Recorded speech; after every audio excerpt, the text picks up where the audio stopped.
You do know what 420 means, right? Yeah, it's code for adults who still watch cartoons. Get it, guys? Because adults who watch cartoons are losers and lame. Everyone knows that cartoons are only for kids. That's what Uncle Walt brainwashed us into thinking. Cartoons are only for kids, and adults who watch them are losers. Isn't that funny, guys? Isn't that funny? Laugh! Laugh, guys! It's so funny, guys! It's so funny! Laugh! Laugh! Laugh! Laugh! Walt Disney is the reason why animation is largely considered a joke within the industry. Walt Disney is the reason why the animation is only for kids stereotype exists. I don't know how I'm the only person in the world that has realized this. The only person that has come to this conclusion. But I don't care.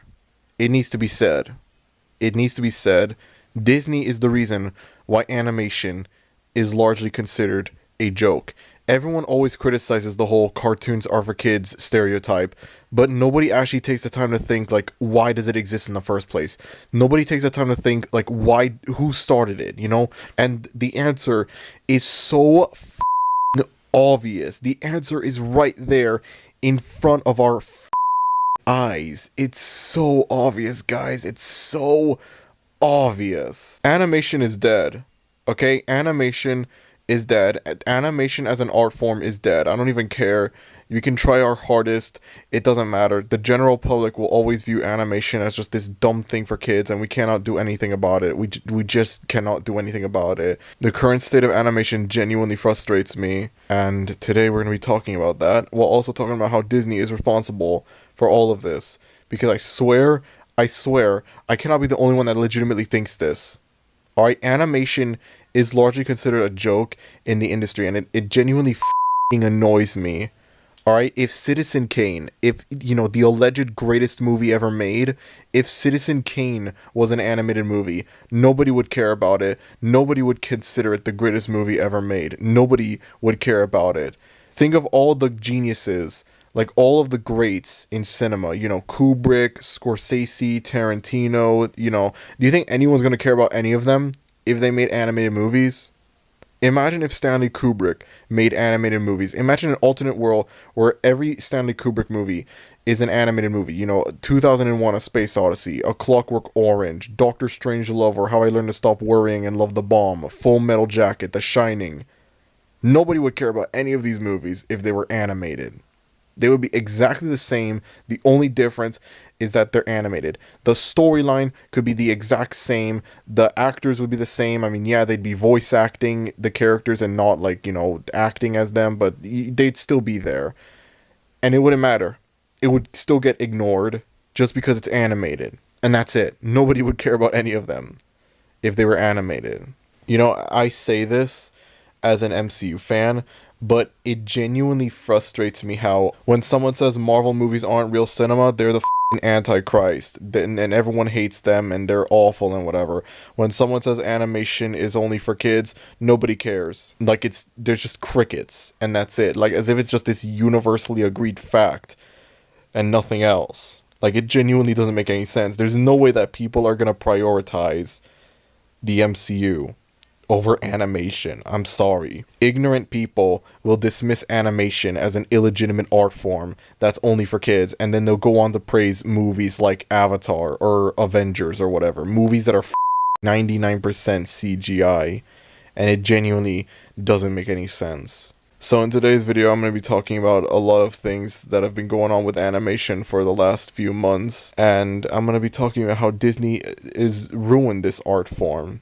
Because I swear, like, this isn't going to be your average Disney bad video. Alright, this is going to be something deeper than that. There's a lot of reasons people have to hate Disney. Most of them are stupid reasons. This is probably the most valid reason anyone could hate Disney, okay? It doesn't get any more valid and correct than this. So today we're going to be talking about a lot of the things that's been going on with animation and why it frustrates me that this art form is basically dead, and it's all thanks to a man and his mouse. If you enjoyed this video, be sure to like and subscribe and all that other cool stuff. And let's just get right into it, okay? Let's just get right into it.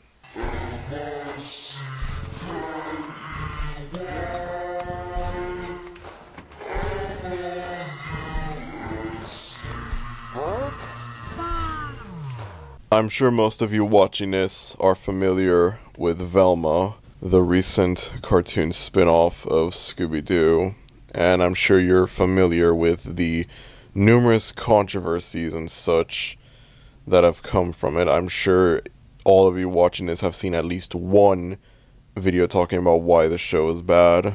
I myself haven't seen it, I probably will not, and I'm also aware as well that there's a huge discourse regarding hate watching the show. Basically, if you don't know what hate watching is watching something that's bad and you know it's going to be bad, but you decide to watch it anyways. Hate watching, when it comes to Velma, it sparked a huge debate about hate watching because the fear that people had was that if people hate watch Velma, then there's a chance that the show could get renewed for a second season, because like HBO Max and whatever, they'll see like the views that the show's getting. Even though the show has been critically panned by everyone, it's still probably gonna get like good views and stuff from like people that hate watch it just to see how bad it is. And a lot of people are saying like, don't hate watch the show, just let it die, let it get canceled and whatever. My take on this whole thing is, wait until the show gets canceled and then you can hate watch it. I'm surprised no one else has like suggested this. Like, ignore the show. I think like season 1 is complete. I don't know. Season 1 of it has been completed. Like all of the episodes that were ordered, they've been released. So now it remains to be seen if the show will get canceled or if it'll get renewed for a second season. But if it gets canceled, then you can go ahead and hate watch it as much as you want. It's not like they're going to uncancel it or anything like that. And if you don't want to give HBO Max your views or your money or anything like that, well, you can always go and yo ho ho arg me mateys, if you know what I mean. You could always do that. That's always a valid option. And you know, the thing that bothers me with Velma is that I feel like it had potential. There's nothing wrong with making like a Scooby-Doo cartoon that's drastically different from all the other iterations. Like, it's okay to do that. It's okay to do something different with these characters. It's okay to, like, you know, experiment and go like out there with these characters, you know, take these like well-known characters and do something different. I know a lot of people criticize the fact that like Scooby-Doo himself isn't in the show, and I understand that, but at the same time, like, there's nothing really wrong about making like a version of Scooby-Doo that's drastically different from all the other iterations. Like, it's okay to, you know, experiment and do something unique with these characters. It's okay to make a spin-off of a cartoon that's drastically different from like any other iteration of that cartoon, especially if you're making a spin-off of a notoriously formulaic cartoon like Scooby-Doo. Like, this show could have worked. Really, it could have worked. It's okay. Like, they want to make a more adult version of Scooby-Doo. That's perfectly fine. They want to make it drastically different from all the other iterations. That's perfectly fine. The problem comes with the execution. Again, I can't really say all that much about this show because I never watched it. I haven't watched it. I probably never will, honestly. I probably have to watch it, though, because I remember a few years ago, I made this video on this, like, old Fox cartoon, Alan something, and it was meant to be, like, the first episode of a series where I would find, like, the worst cartoon ever made and stuff, and I would, like, watch various bad cartoons and rank them from, like, best to worst, best being, like, least bad, or so bad it's good, stuff like that, and then worst being, like, bottom of the barrel trash, and I only made one episode of it, and it was on that short-lived Fox cartoon. I don't remember the name. So lately, though, just looking at the current state of animation, looking at some of the stuff that's come out, looking at like the huge amount of backlash that Velma has gotten, I kind of want to bring this show back. I kind of want to, like, you know, bring it back and, you know, have it be like a new thing, because I did tease like a second episode, but it never came out. So it's because of Velma that I have now regained interest in an old like series that I wanted to do. So yeah, that's like the only good thing I could say about Velma, really. But alas, Velma is nothing more than proof that animation is dying. A more adult version of Scooby-Doo that's drastically different from all the other iterations could have worked, but the execution is poor. Okay, the execution is very poor. And that's a shame. That is genuinely a shame. At the time of making this video, Velma, I could be wrong on this, I think Velma is the lowest rated cartoon on IMDb with a score of 1.4. It's also one of the lowest rated things on IMDb in general, which is actually insane to think.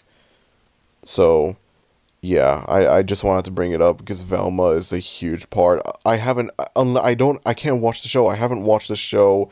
I don't have HBO Max. I'm never getting HBO Max for obvious reasons. And that's something that I'm going to clear up later on. I really don't know what I could say about Velma because this is like, I have to stay like on the surface for Velma because I have not watched it. So it's going to be really hard for me to discuss it. So, yeah, let's move on a bit. Let's move on, lads. Let's move on.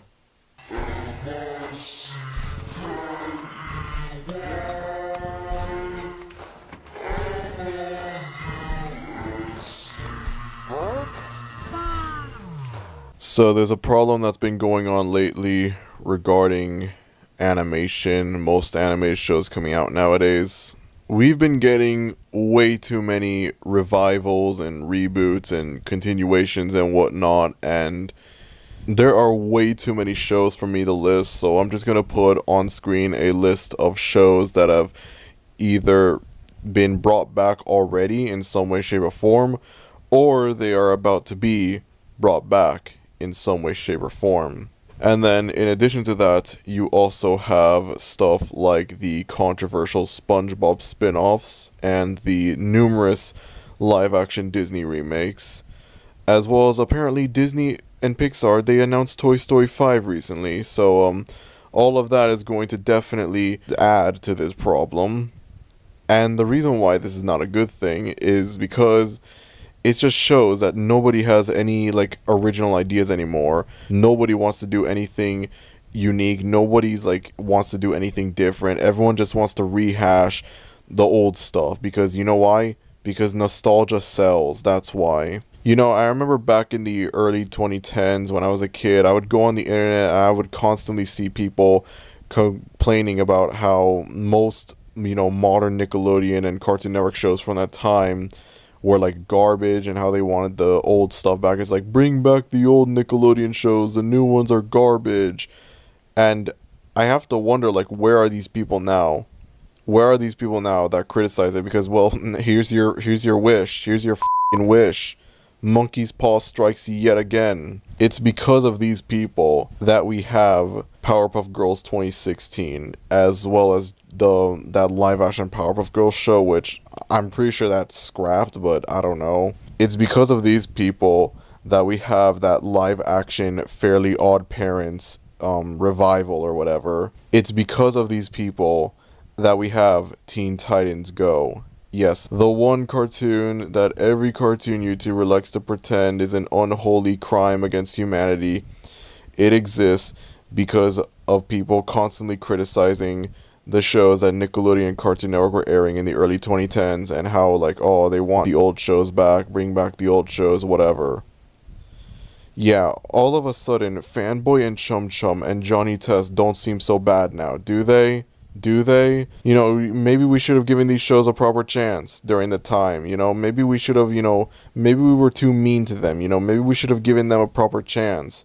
You don't truly appreciate what you got until it's gone, am I right, lads? Am I right? Looking back now, I realize that a lot of cartoons from the late 2000s and early 2010s that a lot of people criticized back then, at least they tried doing something different. Yeah, the execution wasn't like that good, but at least they tried doing something unique, something different. Say what you will about Fanboy and Chum Chum, but for better or worse, there really is no other cartoon like Fanboy and Chum Chum. It truly is a one-of-a-kind, unique show That doesn't make it good, of course. At best, it's probably a guilty pleasure and nothing more.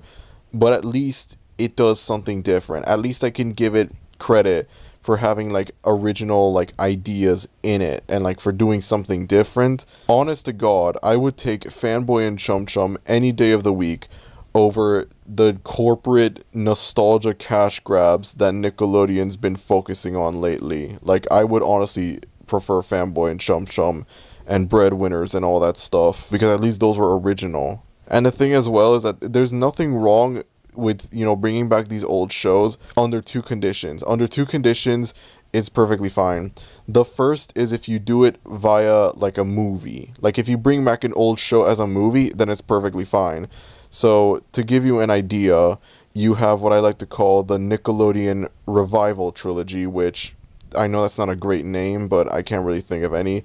But basically, the Nickelodeon Revival Trilogy consists of Hey Arnold the Jungle Movie, Rocko's Modern Life Static Cling, and Invader Zim Enter the Florpus. And the reason why these work, the reasons why these are exceptions, is because they're just movies and that's it. They're not meant to be like anything more. Like it's not like, oh, they're gonna bring it back now, they're gonna make more like stuff after these movies. It's less of like, hey, we're gonna bring back this show because we want money, and it's more just like, hey, it's just like a, you know, a visit with like some old friends, some old cartoon friends, and see what they've been doing, a new adventure with them. You know, that's the kind of vibe I get from them. That's why it's okay. Like if it's for a movie, then it's fine to bring them back if it's for a movie. Another one as well is if the show that you're bringing back is like was like short-lived and like it never got the chance to grow, then it's fine. So like Invader Zim again is another example of this, because Invader Zim was a short-lived show and it never got the chance to like fully grow. So that's a good example. And also as well Clone High, because there is a Clone High revival that's being in the works. Like that's another good example, because Clone High never got the chance to grow. It never got the chance to, you know, get really big. It only got like 13 episodes and then it was canceled. So it's a good idea to bring that back. I mean, from what I've heard, apparently there was an episode of the revival that was leaked, and apparently the leaked episode was not very good. So I don't 100% know all the details. I'm just going off of what I've heard. But yeah, that's going to be a bit of a shame if it doesn't end up being good, if the revival ends up not being good. But at least like the idea of a revival, like there's nothing wrong with it. There's nothing wrong with it if it's for like a short-lived show. Like it works because it's for a short-lived show that it didn't last long. It didn't get a chance to grow. So it's perfectly fine. But then on the other hand, it's like, who the was asking for a revival of Rugrats? Who was asking for a revival of King of the Hill? Like, these shows, they had long lifespans. You know, just let them die. Leave them alone. You know, let them rest peacefully. You know, King of the Hill was a great show, but I don't see anyone that was asking for a revival of it. I don't see anyone that was asking for like a new version of it. And then as if that wasn't enough as well, you have Pixar, like animated movies as well, not just cartoons, but animated movies are getting affected by this, especially with Pixar. Like, let me give you a comparison.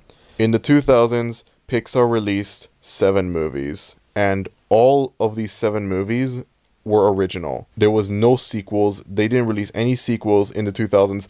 Every movie they released in the 2000s was an original movie. In the 2010s, Pixar released 11 movies, and of these 11 movies, only 4 of them are original. Brave, Inside Out, The Good Dinosaur, and Coco. And that's it. Those are the only original movies that Pixar released in the 2010s. Every other movie that they released in the 2010s was a sequel or a prequel in Monsters University's case. And again, with the recent news of a Toy Story 5 being in the works, it's just like, come on, are you serious? We didn't even need Toy Story 4. Like, why do it? The franchise ended perfectly with Toy Story 3. This is just getting ridiculous at this point, you know?